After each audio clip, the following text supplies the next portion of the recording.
Welcome to this month's edition of The Buzz. I'm your host, Dion Spires. On this show, we're going to talk about a vital part of every college campus, the people who serve and protect the students at all times and look out for everyone's safety. Campus security officers may go largely unnoticed in the day-to-day life of a student, but today we're going to learn about their duties and responsibilities and the types of situations that they're trained to handle. It's all coming up on The Buzz.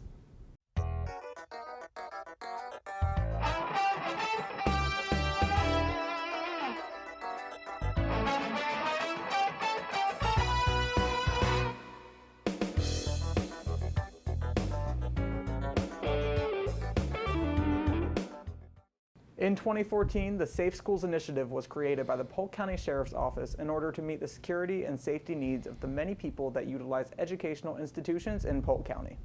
I got the chance to sit down and talk to Sheriff Grady Judd about this innovative partnership, and here's what he had to say about it. Safe Schools came about because we care about the children. As you know, active shooters and those that would pose a risk to our children and to our school administration is a problem.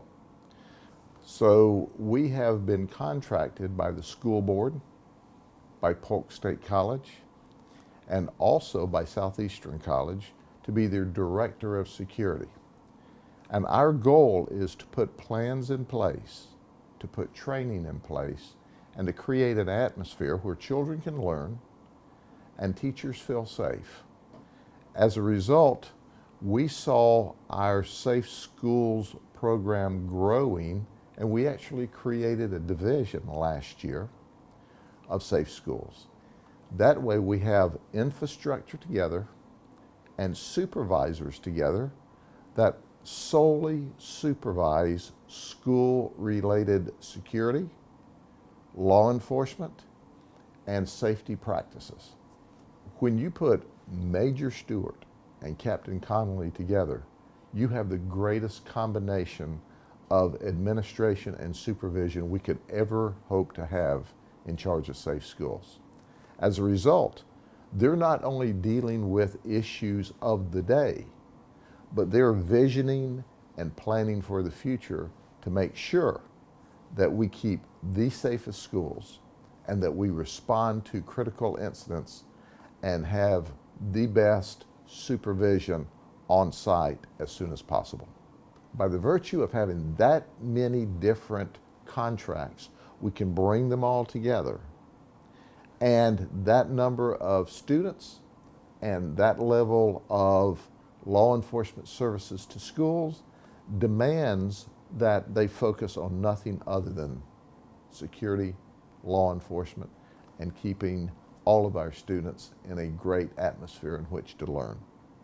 We know that the students have a safe environment in which to learn, but it's important that we convey that to them, and we also train them and prepare them for the unlikely event they'll have to run, hide, or fight for their life because of an active shooter.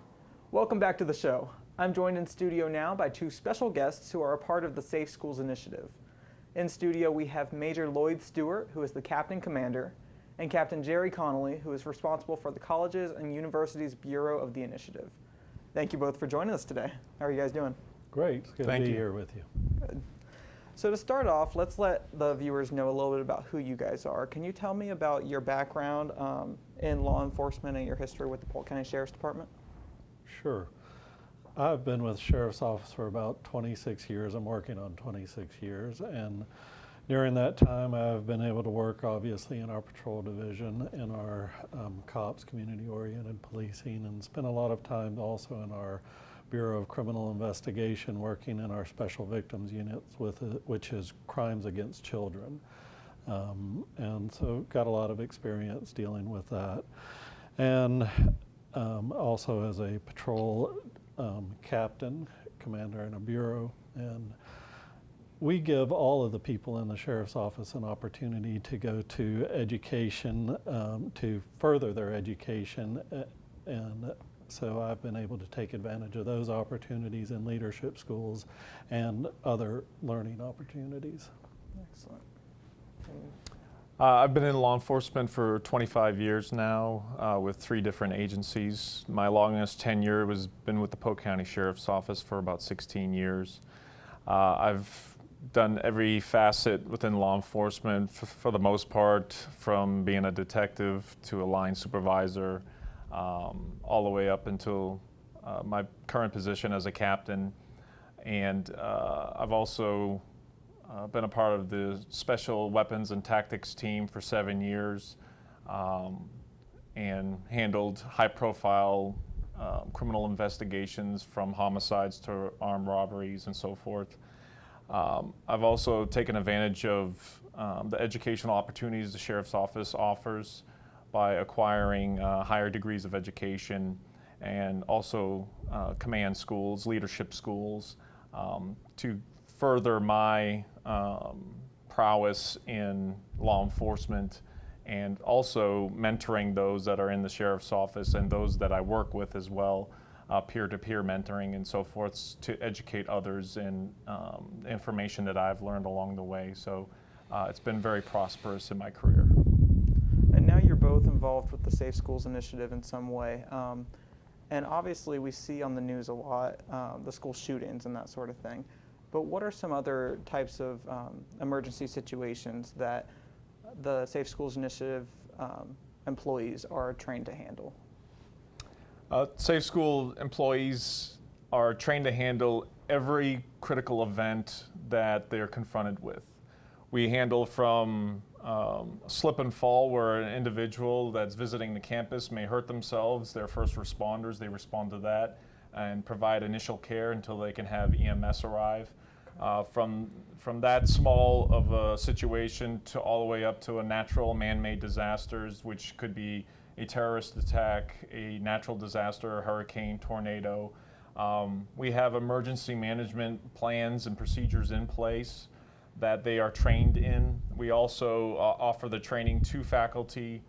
We provide informal information to the students, visitors, making sure they're aware of what their responsibilities are on camp while visiting the campus or actually attending classes on the campus. So that way everybody's well informed with what their responsibilities are if something were to occur. And as we all know, there are natural disasters that occur within a moment's notice, and then there's natural occurrences that occur that we know a week out in advance, like a hurricane that may have the potential of causing significant destruction of the campus. And those types of events we can prepare for much more than those that just occur instantaneously without any notice. But in all occasions, we are very prepared in handling those situations, from campus security to law enforcement, with our multi-jurisdictional relationships we have with the cities or and county, state law enforcement that may respond and assist us. So it sounds like you guys do a good job at making everyone feel safe, and that's interesting that you guys really cover all the bases, even just like accidents on campus. That's great to know that there's people who are trained to take care of that type of a situation. One of the biggest ways I think that a student can take the initiative to prepare themselves is just to be aware of their surroundings, aware of what's going on. What are some tips that you guys have for students to become more aware of their surroundings? Something that's very important for everyone to understand is that they're integral to our system working well. We don't have investigators who go out there and are so brilliant that they can solve every crime on their own. We need people to be involved and give us information, intelligence. And so the same principle applies to the school. It's important for our students and our staff to be involved. They are the people that make up that little city or that group of people. And so they need to make sure that when they see something, that they say something, that we develop a sense of urgency with them, not a sense of complacency, because although these things happen rarely, they do happen, and so they need to be prepared, and their ability to give us information is really important, and they can do that by giving us information through Crime Stoppers, talking directly to the people who are assigned to the campuses, or even calling the Sheriff's Office directly to give us that information. And I also suggest they need to be more self-aware as far as I realize in today's society, everybody's glued to their electronic device, having their head down, not being really aware of their surroundings. It would behoove students, those visiting the campus, to really be aware of what's going on at campus, looking at others, making a determination that, this looks odd, this doesn't appear like it's something, a norm, a daily norm, or an individual seems to be acting a little bit odd. If, just like Major Stewart said, if you see something, please act on it and say something. If an individual just, maybe wearing a lot of heavy clothing in the middle of summer, and has on or acting very unusual, it doesn't hurt to just mention or say something to a campus security officer or a law enforcement officer that you may see on the campus, to make them aware of that. It could be somebody just harmless that may be dealing with some mental issues or emotional issues, whatever issues they may be dealing with, but it's just a matter of, if you see something, say something, and being self-aware of your surroundings. And I don't think you can stress that enough, because in every situation, no matter what it is, we have found that after the fact that people come forward and say, well, I saw this little thing that happened with that person, but I didn't think that it really meant anything. Well, if it makes the hair on the back of your neck stand up, it's standing up for a reason, and act on it. And hopefully nothing is going to happen with it. Hopefully it is just you were wrong at that point. But we would rather be wrong and know that there is not a problem than to have something that we could have acted on and not have the information to act on it. Absolutely. You can never be too careful, right? That's correct. Yeah. So if a student finds themselves in a situation where maybe their campus is on lockdown, or there's some sort of emergency happening that's related to their campus, what is the best way, the safest and most effective way for them to respond to that? I think that it's important for the students, again, to be aware of the training that we offer.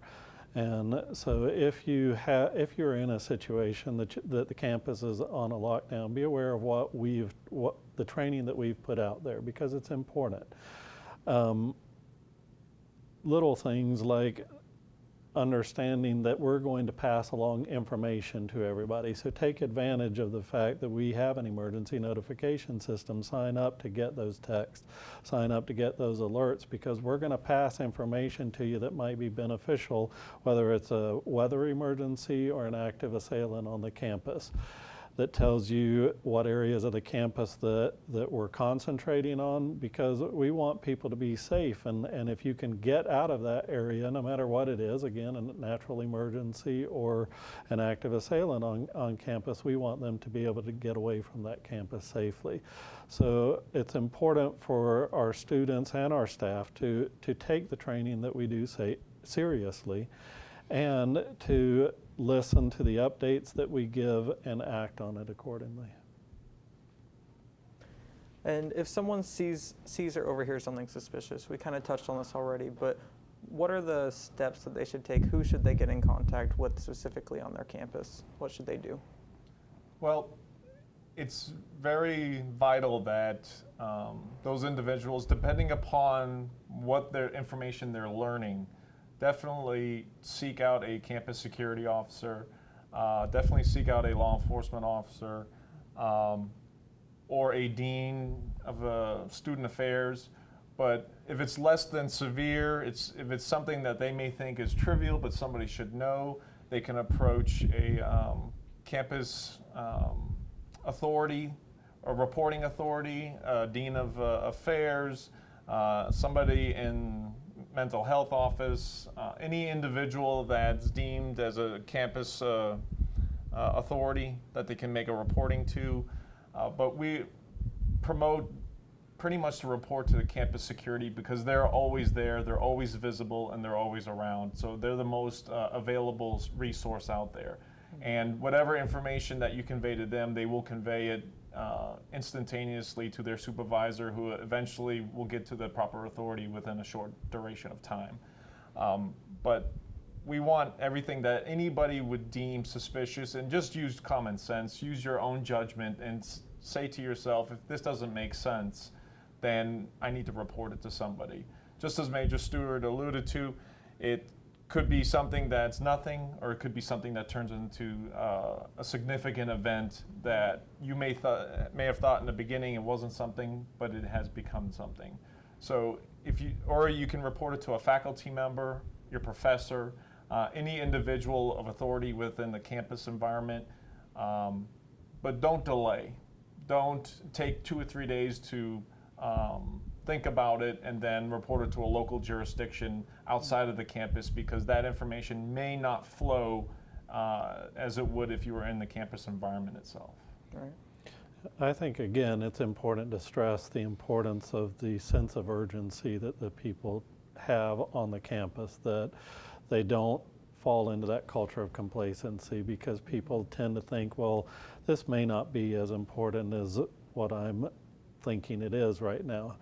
Don't think that way. We want information. So if you've got information that, again, makes the hair on the back of your neck stand up, then act on that and act on it quickly. And we have people throughout our campuses that are available, like Captain Connolly said, who are either staff members that work at the campus or security people who work on all of our campuses and are available all the time for you to report that information to.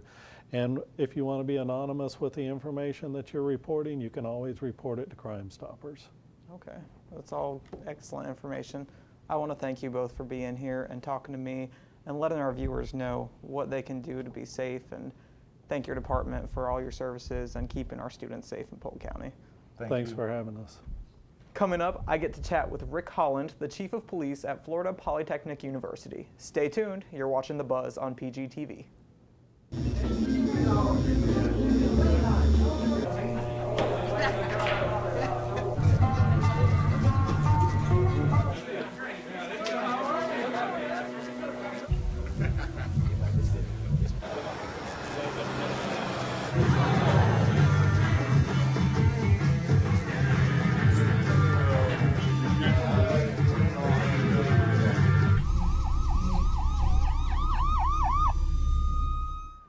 Welcome back to the show. Our next special guest is Rick Holland, the Chief of Police at Florida Polytechnic University, who has the unique perspective of someone who had to build a university police department from scratch. Thanks for joining me today. Thank you.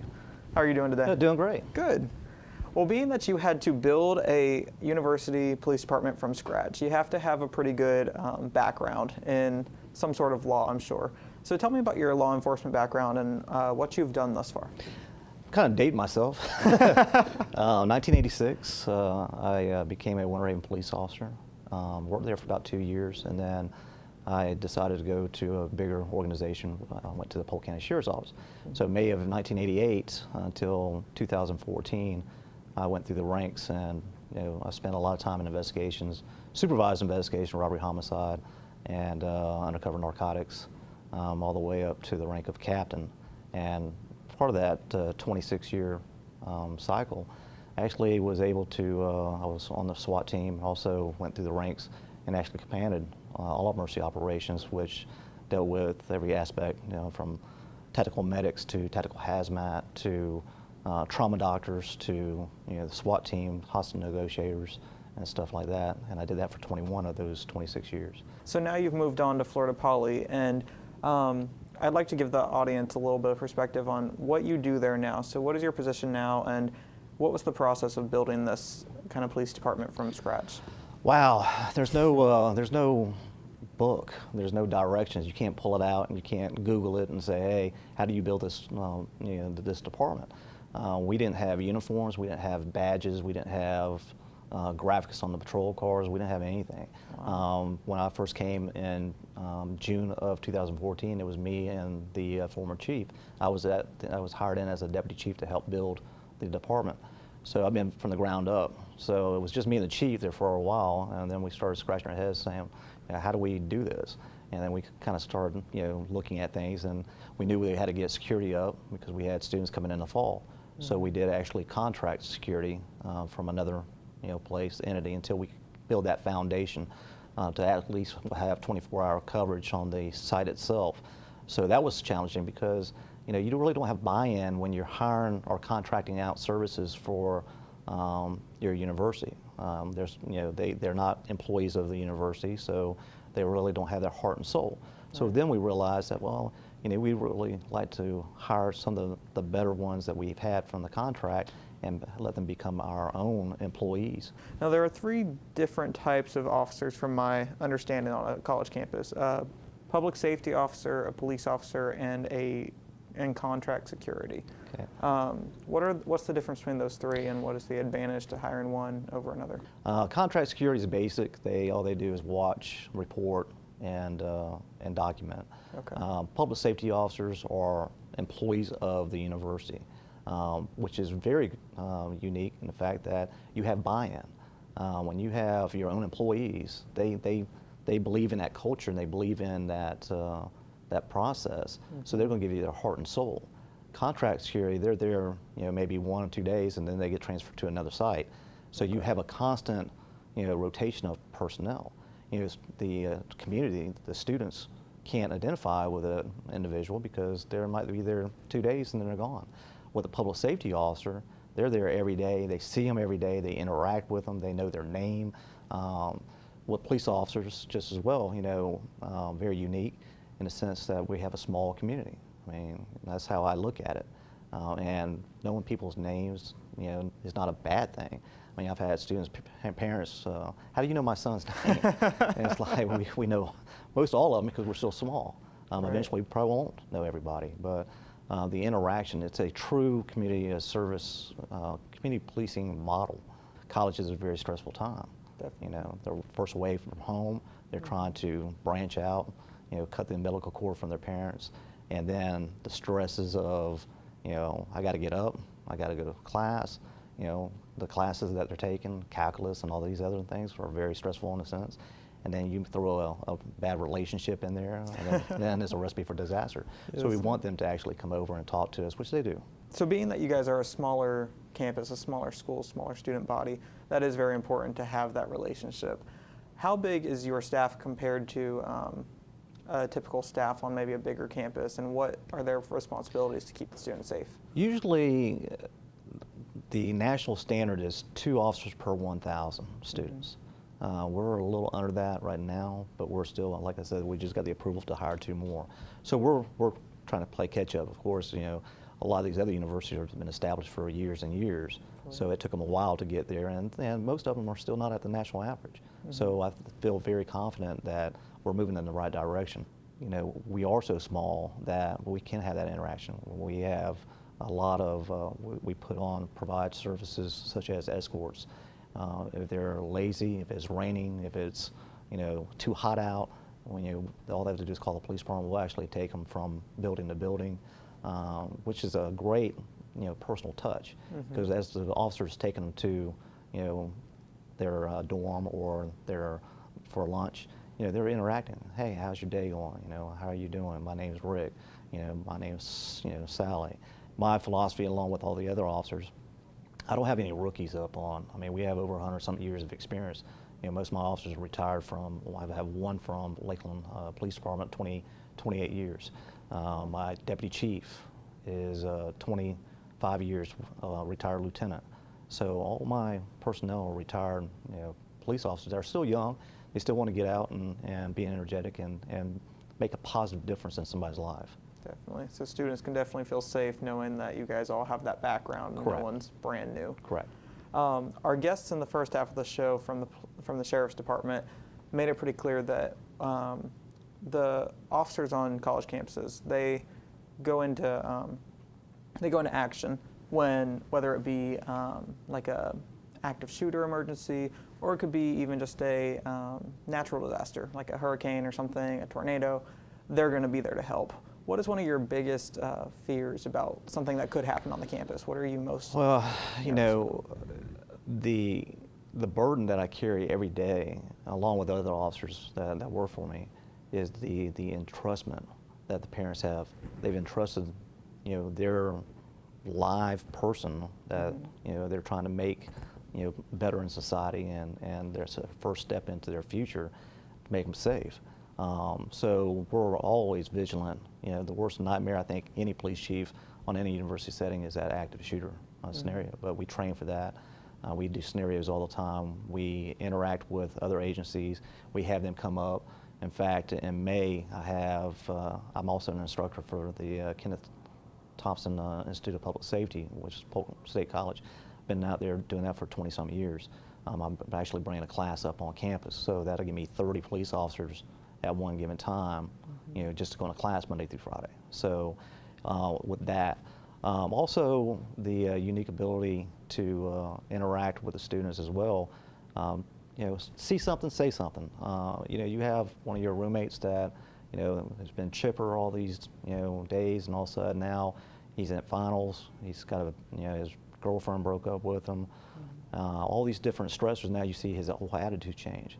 I want them to feel comfortable enough to call me, talk to me, or we have a program. It's called Anonymous Witness, meaning that all they have to do is get on our webpage, fill out who the person is. It comes to us anonymous. It doesn't have any kind of tracking to where it came from Billy Bob down at room so and so. It doesn't have that, and we've been very successful in that because as soon as we get that, we assign somebody out and they go talk to them. And plus, we also have a psychologist on campus, so if we do feel that it's a person calling for help, then we'll send it over to them for evaluation. So would you say that your biggest tip to students for staying safe on campus is kind of to be aware and communicate with you all? Or? Yeah, and with that, we have, you follow these chief's chat with Lakeland Police Chief, and we kind of, you have the chief's chat and the Auburndale Police Department, so we kind of mirrored that, and we kind of did a little bit differently. We go and we have coffee with the cops. We have pizza with the cops. Just fun things. There's no agenda. We put out a poster saying there's no hidden agenda. Feel free to talk to us about anything you want to talk to us about. We're all human beings. We're all fathers and mothers. So we want to be here to actually guide you. And what's very unique is our job is not to arrest. Can we arrest? Yes. Right. But no one wants to send their kid to college to get arrested.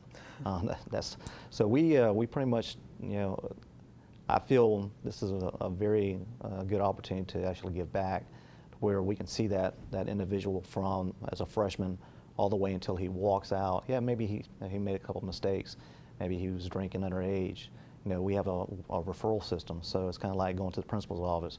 You get sanctions put against you academically, or you got to do community hours. So that is not in the criminal justice system. So, with the sheriff's office, pretty much we would go out and arrest. We found marijuana on you, you're going to go to jail. Right. Zero tolerance. Here, we have a 3-strike process. First 2 times you don't get it, and the 3rd time you go to jail. I mean, that's a great thing, because they also now they are more willing to give you back, talk to you, because they know that you're not trying to make an arrest. Right. You're trying to actually help them. Mm-hmm. So that's worked out quite a bit. Yeah, and I think that's the most important thing that you guys can do is make them feel comfortable coming to you, because otherwise they won't tell you, and then who knows when it's too late for something. Right. If there isn't. And if you follow all the active shooters around the country, even with the latest, there's warning signs, and you have that roommate or that family member that has sort of monitoring they should have stepped in, mm-hmm. and we're trying to tell you, get on the front of that. You're doing them a disservice because they're struggling. They're trying to get help by mentioning these things or acting out the way they're acting. Let's catch up with them now and try to get them the proper help so nothing like this happens in our community. So. For sure. You never know what someone's going through and what their actions do mean. Right. So. Well, I appreciate you coming out to talk to us today and giving us this valuable information that hopefully students will use to help keep themselves a little safer. Well, thank you. That's all the time we have for this episode. I hope that you have learned valuable information from our guests today, but campus safety on the Buzz does not end here. Make sure to tune in next month for a special episode on location at Polk State College, where I'll be attending the 3rd annual Criminal Justice Teach-In at their new Center for Public Safety. Don't forget that you can catch replays of this episode on Mondays, Wednesdays, and Fridays at 1 and 7 p.m. on PGTV, or find us on our Polk Government YouTube page. Thanks for joining me on The Buzz. I'll see you next time.